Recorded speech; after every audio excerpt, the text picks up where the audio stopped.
Jamais dans l'histoire un être humain n'a été reconnu universellement de son vivant comme étant une incarnation de la magnanimité et de la réconciliation comme l'est Nelson Mandela. Nous avons tous été stupéfaits par son dévouement pour les autres, sa façon inspirée de servir, ses efforts pour faire un monde plus juste et plus pacifique. Des messages envoyés par des célébrités mondiales pour le 95e anniversaire de Nelson Mandela.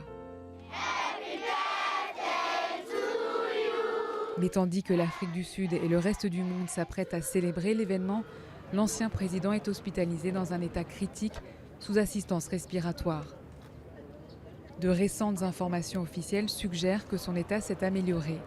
En juin, des documents de justice confidentiels indiquaient, eux, qu'il était dans un état végétatif. Suite à ces documents, nous avons vérifié auprès de l'équipe médicale. Et les médecins ont nié qu'il soit dans un état végétatif. Alors que Nelson Mandela se bat contre la mort, sa famille s'est divisée et déchirée publiquement. L'un de ses petits-fils, Mandla Mandela, avait secrètement déplacé des tombes familiales du village d'enfance de Nelson Mandela, Kunu, vers son propre village, Mvezo. Une tante l'a traduit en justice et obtenu le retour des dépouilles à Kunu. Ce conflit a démontré à quel point il est difficile, même pour la famille de l'icône anti-apartheid, de suivre son modèle d'humilité et d'unité.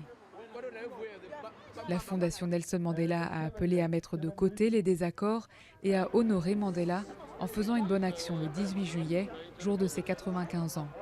Une bonne action qui doit durer 67 minutes pour les 67 années qu'il a passées en dehors des prisons. S'il vous plaît, rassemblons-nous le 18 juillet. Donnez 67 minutes de votre temps pour faire ce que vous pouvez. Je consacrerai aussi 67 minutes à faire de ce monde un monde meilleur, pas à pas.